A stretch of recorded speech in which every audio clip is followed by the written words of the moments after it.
Hi guys! So today's a day na finally makukuha ko na yung isa sa mga dream ko talaga. So eto, matagal naman na ako nagmomotor. May experience naman na ako. So short clips lang ng enjoy namin na ride ni OBR. Tapos ayun, so ang una kong motor kasi is PCX 160. So second hand ko yan nakuha. Tapos ayun, so maraming first. Tapos lagi kasi sinasabi mabagal eh. So parang from there on medyo na-addict ako magpabilis.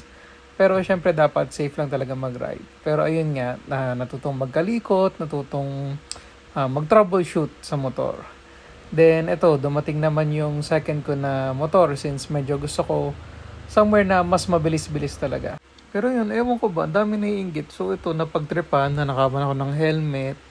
Tapos, nilagyan pa ng mga bato yung compartment. Yun, basta, hindi ganun kaganda yung experiences ko in regards ito sa second ko na motor. So, ito kasi, sinwap natin to sa PCX.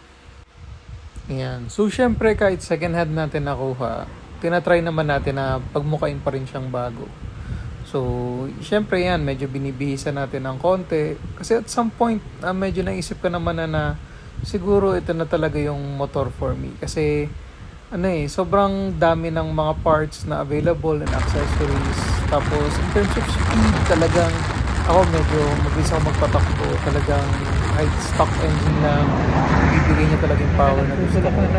Pero yun nga, may mga consequences talaga. Ito, lang ako. So, ayun.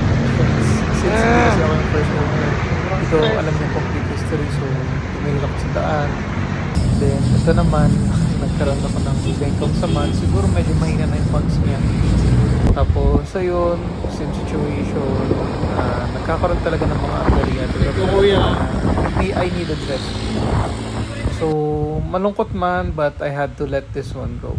Pero, super na-enjoy ko tong motor na to. So guys, today's a day. Para finally. Matagal na ako nagmumotor pero ngayon lang ako kukuha ng brand new. Kasi mostly ang lahat ng naging motor ko second hand. Pero ngayon, kuha tayo ng bago. So nandito tayo ngayon, Caloocan.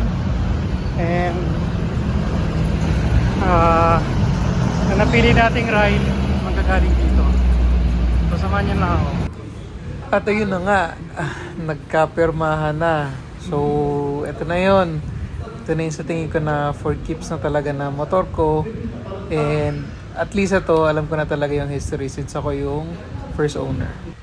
At ayan na nga siya, ang most awaited ko. Actually, coming from Honda, tapos Yamaha, tapos Honda ulit. Iba. Sarap ng feeling, zero odo. Like ikaw talagang nag-start ng motor na to. So, ADV talaga yung napupusuan ko, tsaka ni OBR kasi besides its look, talagang iba eh. Malakas yung dating talaga niya. Yan, first kilometer. Tapos ito na, surprise para kay OBR. Wisit ka! Wisit ka! Naka-record yun? Naka-record yun? Wisit ka! Surprise! Surprise! Wisit ka! Ayun, so ito talaga yung dream na scooter namin ni OBR. May ADV na tayo. So before kasi yung Surprise! PCX, tsaka NMAX, syempre hanggang doon talaga yung budget, second hand. Pero at least ito ngayon, brand new. So, sipag at tiyaga lang, and most importantly, prayers. Salamat kay God na na-achieve natin to. Yun lang, salamat. Ride safe sa lahat. Welcome to the fam.